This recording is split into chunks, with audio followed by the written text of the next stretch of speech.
Hello people, welcome to brand new video. This one is about my recent take on CFA Level 1 exam, which I managed to pass. I just thought about sharing a few tips the way I approached formulas in Level 1. Of course, Level 1 is not a whole lot of calculations, is mostly conceptual. And if you look at the LOS, most of them goes like what they talk about explanation. I mean, you should be able to explain, or you should be able to describe or interpret. In very few instances, you will see it actually talks about calculation. Now, it doesn't mean that you can ignore formulas as a whole, but in general, level 1 is not really calculative. Okay, and they will actually, now the thing is, whatever you learn in level 1 will be applied actually in level 2, which is more computative, calculational, and analyzing. And that's why people call it the hardest level in CFA program. Anyhow, talking about myself, I started to study for CFA level 1 sometime in Jan 24, wrote my exam in August 24, so roughly maybe like 6 or 7 months somewhere. And then, of course, I got my results in October last week, on 8th of October to be precise, and I managed to pass. It was my first attempt, and I'm quite happy because I have a full-time job, I'm married, I've got 4 kids. Two of them are like toddlers, two of them are like a bit grown up. And then, of course, I'm a gamer, I play War Thunder. I am learning to guitar, and then of course I'm interested in Python. If you see my previous videos or the other videos I've posted, I have a little bot that automates job application, and it's available on my GitHub. Just download the code and you're good to go. And then also I am a data science student. I'm learning machine learning actually. I am doing a course on Scikit. So these are like my activities. And by the way, my full-time job is demanding. I work at a director level, and usually I'm working around 10 to 11 hours a day in the office. And if you add commute time, roughly is 1.5 hours. So roughly I'm away working 12 hours almost of my 24 hours. So that's my situation, and I'm quite happy that I managed to crack the first level. Now, though, coming back to the main point of this video, it is of course a known fact. Everybody knows that when you are learning something new, you read the theory, and then you start applying or practicing or solving questions, and then you connect the dots. So that thing really helped me in level 1, specifically when it came down to formulas. I consider myself a lazy man, but smart. So I always look out for the laziest and the easiest option to get what I want to get. So one of the things that helped me, and I would strongly advise you do that as well, is practice, practice, practice. Solve as many as MCQs and as many as mocks you can. In my case, I was quite lucky that I got a full free access to level 1 course by Salt Solutions. They gave me completely free. Actually, they were giving everybody, and I was lucky to find out on the last day, and I quickly applied and I got full access to their videos, 6 mock exams, 3 actually, but in 2 parts, so 6, and then 1,000 of MCQs. And then I was further lucky. I found FinQuiz. They were giving 100% promo, discount promo. I availed that quickly, and then I got 6 more mocks and thousands of more than 1,000 actually. It's about 2,000 something of MCQs plus their summary notes.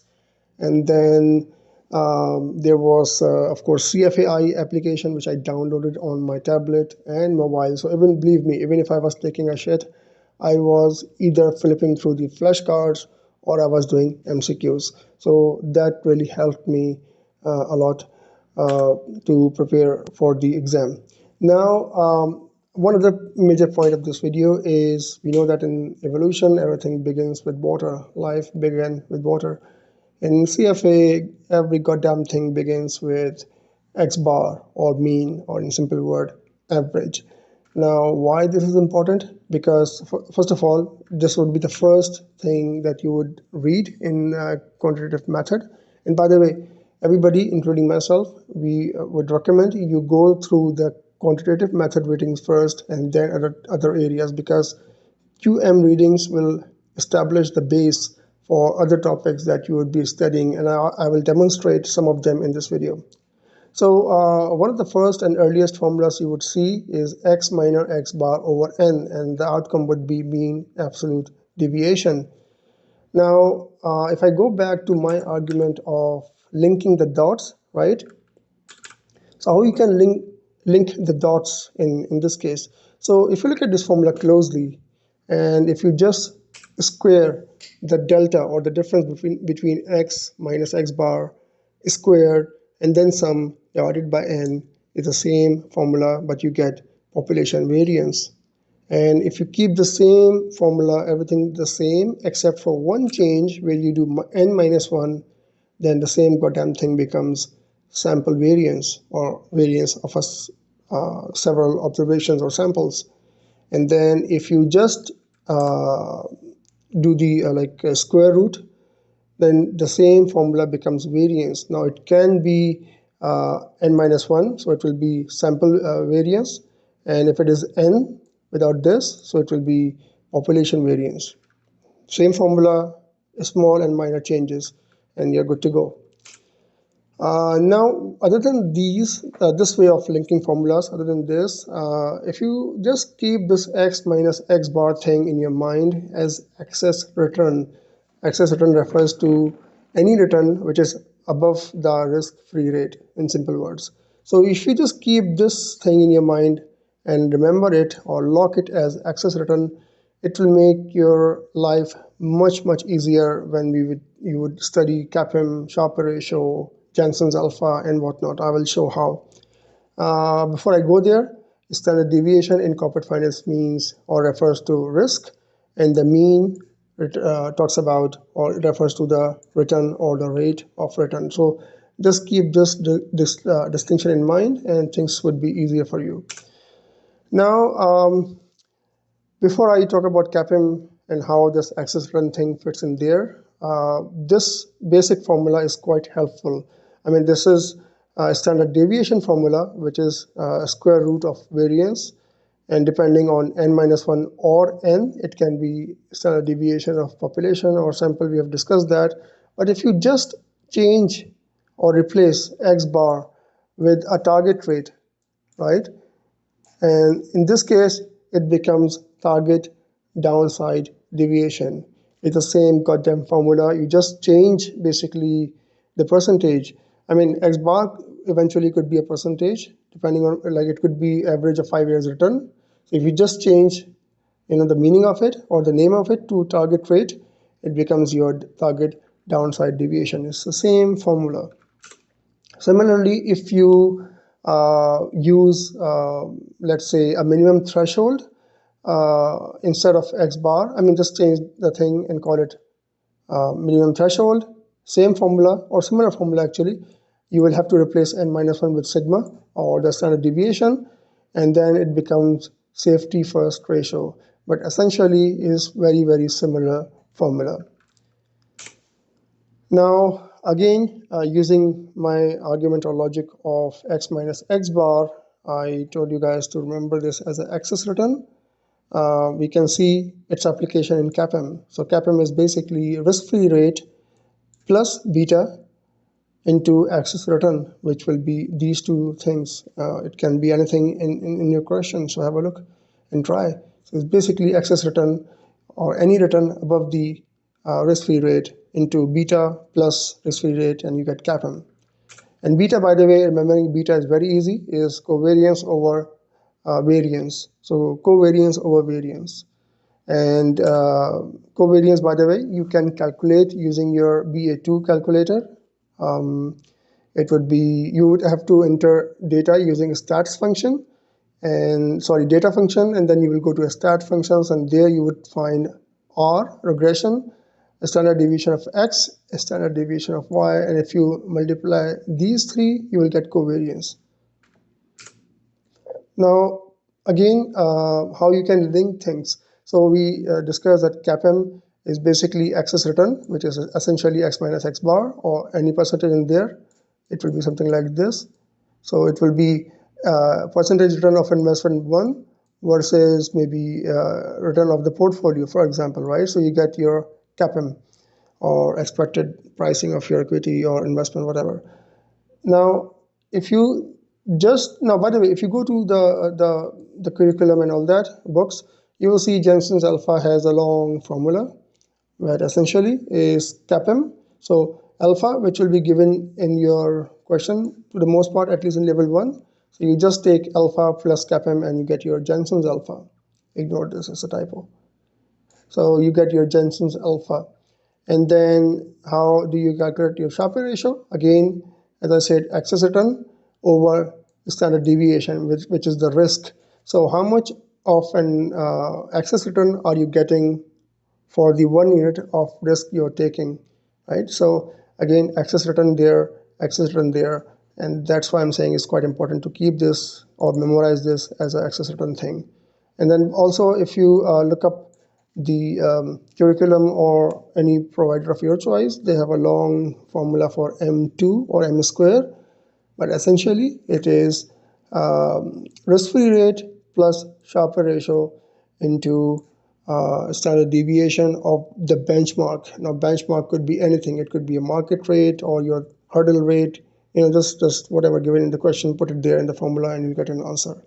So you see how I'm linking this, and that's what I actually did. So I linked this to Sharpe ratio formula, and Jensen I linked to CAPM, and it's very, very easy to remember and recall. And even if, let's say, even if you forget the links during the exam or testing condition, at least linking things will help you recall things from your memory and enable you to select the best possible answer. And before I move on, we just for like recall, beta refers to the systematic risk only, which applies to all securities. Then alpha refers to the abnormal return. That would be like super normal returns that you will get even above the market, right? And then standard deviation or sigma refers to the total risk, which is total risk is equal to systematic risk plus a specific risk of the security you're analyzing. So that's your total risk, and so on. So if you link the things, you will enjoy what you're doing. One other thing, use your calculator as a sidearm weapon, which can save your life in dire conditions. In my case, I chose Professional Plus for two main reasons. Number one, it gives you some additional functions which are not there in the non-professional version or variant. For example, NFV, which is net future value, which I don't know if I would ever need in level 1, level 2, or level 3. I never needed actually in level 1. But it's not a big deal. I plan to use this calculator for a long time. And also the battery compartment is quite accessible. During exam, for example, if you run out the battery, you can quickly swap the battery compared to the non-professional version where you need a screwdriver. And by the way, you can carry one battery cell without the packaging, just like empty button cell in your exam hall. You just need to disclose and you are good to go. So I was like, maybe who knows, my battery malfunctions or battery dies, so I need to replace the battery, and that's why I went for professional. So these were like two reasons I had at the back of my mind. Then I would strongly suggest you guys go through the booklet that comes with your BA, or at least do like videos on YouTube, look up videos. I mean, you need to really master the art of using your calculator. It will save you time and efforts. I can tell you right off the bat that you can calculate regression, standard deviation of sample or population, covariance, correlation, expected return, even the break-even analysis using the calculator. So it might help you or supplement you. You don't need to memorize all the formulas. Just keep those memories as a backup if everything fails, or at least to be able to interpret or analyze or explain. But your calculator can do a whole lot of jobs for you. You just need to explore it. So sharpen your skills with your calculator. And by the way, I will post some links which were quite helpful in my opinion. Number one is the link from Shriver. They have free videos on giving like advanced tips on the calculator. Then Analyst Prep, they have a decent article. I will share that with you. And there's one other Indian test provider. He goes by the name IFT. Not sorry, not IFT, Fintree. So that guy has demonstrated how you can calculate expected return and join probabilities using the calculator. Really, really helpful. So please look up my description of this video. One other thing is it goes back to the returns. I mean linking. Sorry. So whenever you have a situation where you are required to calculate money weighted return, remember that thing is basically IRR, and you can use your calculator. Just input the data and IRR, boom, you're done. Saves time and super accurate. Also, when we talk about GMR or geometric mean return, and multi-period HPR is basically the same formula. I really wonder, I mean, it's not highlighted there in CFA or curriculum, I mean, or the books you will buy from third parties. I wish they could, if they could link the formulas, it would be really easy for students to save time and efforts and focus on the right thing.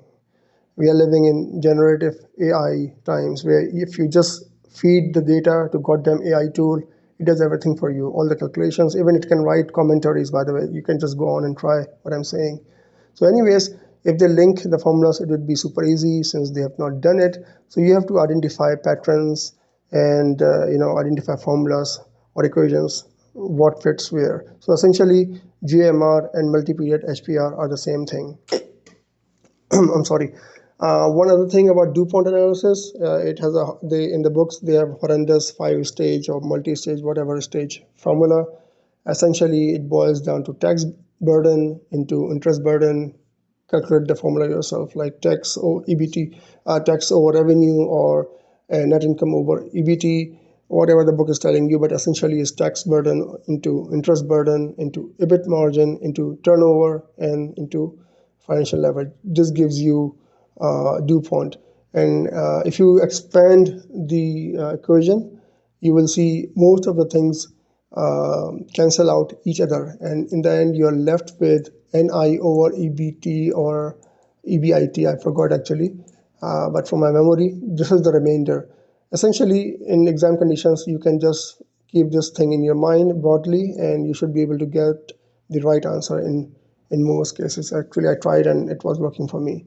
One other tip I can give you, whenever you see, because when you go to FSA, financial statement analysis, they have got like 80, 50, not 50, 60 plus formulas, at least 80. Difficult to remember. So just a small tip. So whenever you see turnover in, let's say in this case, we have asset turnover, right? So for example, we can have just saying, okay, liability turnover or random turnover ratio. So in that case, whatever given, like asset or liability or random, would be denominator, and whatever you have to calculate would be numerator. So the thing with turnover ratio, as soon as you see asset turnover, it means it's talking about total assets, or let's say randomness would be denominator, right? So this is one thing. And whenever you see something like ratio, so ratio in most cases, the given thing would be numerator, and then you will have to find what the denominator has to be, and you can guess it. If you're totally lost, you can guess it from the name. Same goes for leverage. It will be like on top. So that's that's all I think. I'm looking forward to level 2. I'm quite positive. I plan to pass it in the first attempt. I hope I can.